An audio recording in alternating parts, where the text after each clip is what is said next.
알아차림은 두 가지 종류의 알아차림으로 나누어 볼 수 있어요. 첫 번째는 의도하는 알아차림이에요. 알아차림을 연습하는 단계에서 의식적으로 하는 그런 알아차림이죠. 두 번째는 자연스럽고 저절로 되어지는 알아차림이에요. 알아차림을 하려고 하는 게 아니라 알아차림이 그냥 되어지는 상태인 거죠. 제가 이전 영상들에서 피상적인 알아차림이 아니라 깊은 알아차림을 해야 한다고 많이 말했었는데요. 이 깊은 알아차림은 의도적으로 연습하는 알아차림이 자연스럽게 저절로 되어지는 알아차림으로 넘어오는 그 과도기부터 일어납니다.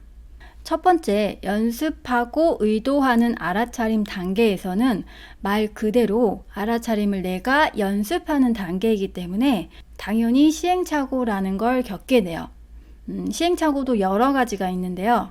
오늘은 꼭 알아차림 해야지, 알아차림 상태 유지해야지 이랬는데 생활하면서 아예 알아차림 연습을 해야 된다라는 사실 자체를 까먹거나 아니면 감정이 올라올 때 그 올라오는 감정을 알아차리지 못하고 감정을 터뜨린다든지 아니면 생각이나 감정을 어느 정도 알아차림 유지하다가 어느 순간에 더 이상은 못 참겠다. 알아차림이고 뭐고 더 못 참겠다 하고 알아차림을 놓아버리는 경우도 있고요. 나의 알아차림 연습 수준에 따라서 그 알아차림 할 내용에 따라서 알아차림이 좀 더 잘 될 때도 있고 안 될 때도 있고 알아차림 상태를 좀 더 잘 유지할 수 있는 것도 있고 알아차림이고 뭐고 못하겠다 이런 것도 있고요. 이게 다 그 알아차림을 연습하는 단계에서 일어날 수 있는 일들이에요. 이렇게 의도해서 연습하는 알아차림 단계에서는 시행착오가 있어요. 이게 맞나? 내가 이렇게 연습하고 있는 방법이 제대로 하고 있나? 이런 것도 이 단계에서 오는 거고요. 나는 알아차림이 왜 이렇게 잘 안 되지? 이런 생각도 이 단계에서 하게 됩니다. 그런데 사람마다 각각 채워야 하는 양이 있어요. 각자의 양이 다 달라요.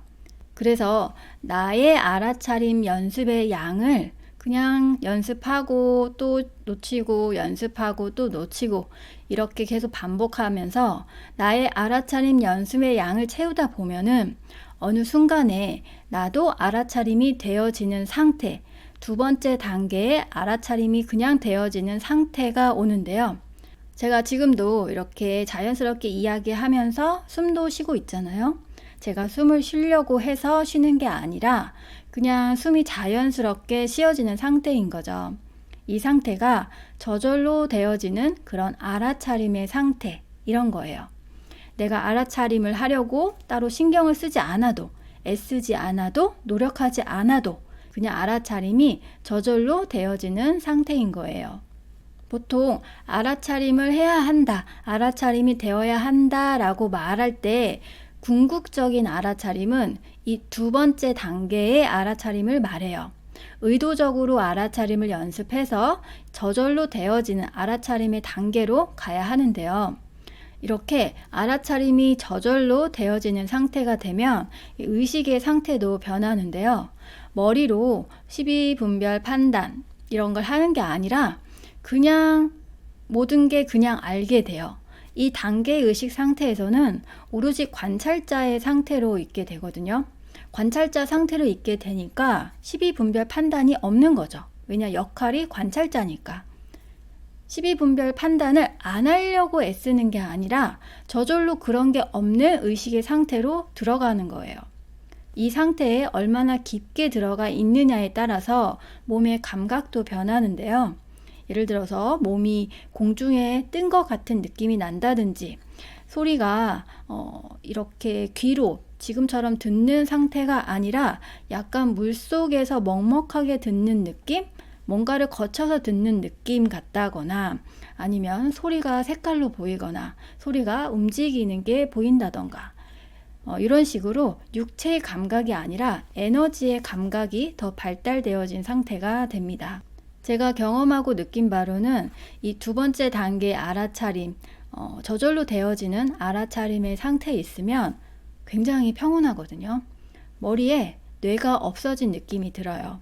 그저 관찰자로만 있게 되고 가슴으로만 서로 상호작용하게 되니까 머리에 내가 없어진 느낌, 생각이 없어지고 평온하고 고요한 느낌인데, 이 상태에서는 보통 말하는 인간으로서 생산적이다 라고 할 만한 그런 일들은 안 하게 되더라고요.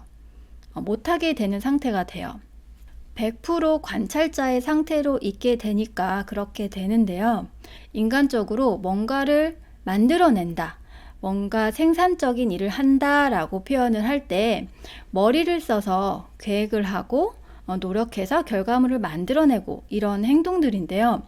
관찰자로 100% 있는다 하면요, 그런 쪽으로는 머리가 아예 돌아가지가 않아요.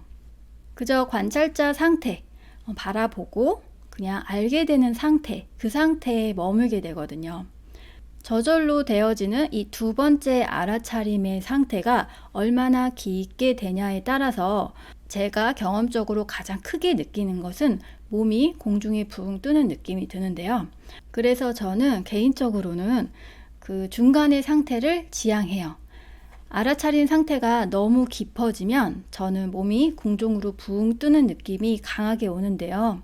이게 가정이나 사회생활 없이 수행자의 상태로만 사는 거에는 정말 최적화되어 있어요. 정말 좋아요, 수행자로서. 하지만 저는 애도 키워야 되고 사회에 살 일들이 있잖아요.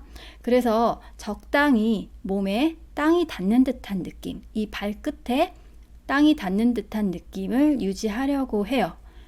현실적으로 먹고 사는 문제에 너무 집착을 하면 몸이 무거워지고, 명상을 한동안 많이 하거나 하면 몸이 너무 공중으로 붕 뜨는 느낌이 와서 적당히 땅에 발을 붙이고 사는 느낌을 기준으로 저는 살고 있어요. 그리고 이 저절로 되어지는 알아차림이 되면 어느 수준에서는 자연스럽게 무의식 정화도 많이 이루어집니다. 이 무의식 정화가 이루어지려면 알아차림 수준이 깊어져야 하고요. 그래서 무의식 정화에서 알아차림이 굉장히 중요하다라고 많이 말씀드렸었죠. 그럼 알아차림을 깊게 하려면 어떻게 시작하고 어떤 연습들을 해나가야 하냐? 첫 번째로 명상으로 시작하셔야 합니다. 명상을 한다고 무조건 알아차림이 깊어진다고는 할 수 없어요. 하지만 명상을 안 하면 알아차림이 깊어지기는 힘들어요. 알아차림을 하려면 내면이 일단 좀 고요해져야 해요. 평상시에 보통 사람들의 상태는 내면이 엄청 파도 같아요. 내가 편안하다고 느끼지만 마음 깊은 곳은 파도예요. 그걸 알아차리지 못했을 뿐이거든요. 그래서 파도를 잠재울 수 있는 가장 기본이 명상이에요.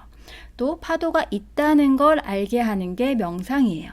그래서 일단 명상으로 시작하셔야 해요. 명상이 길지 않아도 되고 하루 5분이면 충분합니다. 알아차림을 깊게 하려면 두 번째, 일상생활 하면서 알아차림 하는 연습을 꼭 하셔야 합니다. 걷는 과정 속에서 나에 대한 알아차림, 물을 마시는 그 과정 속에서 나에 대한 알아차림, 하늘을 보면서 내 안에서 일어나는 것들에 대한 알아차림, 다른 사람과 이야기하면서 내 안에서 일어나는 생각, 감각, 감정, 기억, 욕구, 이런 것들에 대한 알아차림, 이런 연습들을 하셔야 합니다. 일상이 다 알아차림 연습 대상이 돼요. 앞에서 이야기한 것처럼 당연히 이 알아차림 연습 단계에서는 온갖 시행착오들이 있을 거고 그게 당연한 겁니다. 이런 과정들을 통해서 알아차림이 깊어지면서 나중에는 자연스럽게 저절로 되어지는 알아차림 상태가 되는 거예요. 여러분, 오늘은 두 가지 알아차림 상태에 대해서 이야기를 했어요. 여기서 다시 짚고 넘어갈 것은 의도적으로 연습하는 알아차림 단계에서도 나에 대해서 그리고 세상에 대해서 굉장히 많은 것을 배울 수 있습니다. 하지만 우리가 궁극적으로 추구하는 것은 저절로 되어지는 알아차림의 상태다. 그리고 무의식 정화를 위해서는 이렇게 알아차림이 깊어져야 한다. 그런 알아차림이 되어야 한다.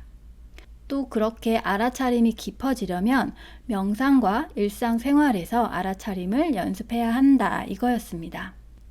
여러분, 마음이 급하고 빨리 뭔가 이루고 싶고 조급해 하시는 분들이 있으실 텐데요. 그러실 필요가 전혀 없어요. 빨리 해야지, 빨리 하고 싶다, 언제 다 하지? 이런 생각이 당연히 드실 텐데, 그런 생각보다는 내가 다음 단계로 넘어가기 위해서 채워야 될 양이 있다고 했죠. 그 양 중에 지금 내가 할 수 있는 양을 채우는 것에만 집중해 보세요. 자꾸 생각이 내가 원하지 않는 쪽으로 갈 테지만 그래도 그 생각을 쳐다보려고 하지는 말고 내가 의도하고자 하는 생각에 나를 말뚝을 탁 박아놓고 내가 할 수 있는 것에만 집중하려고 해보세요. 이것도 반복 연습이 되면 처음에는 이쪽 생각으로 막 끌려가다가도 나중에는 점점 내가 의도하는 대로 좀 더 쉽게 갈 수 있을 겁니다. 여러분의 내면 여행을 여기서 응원할게요. 오늘도 이야기 들어주셔서 감사합니다.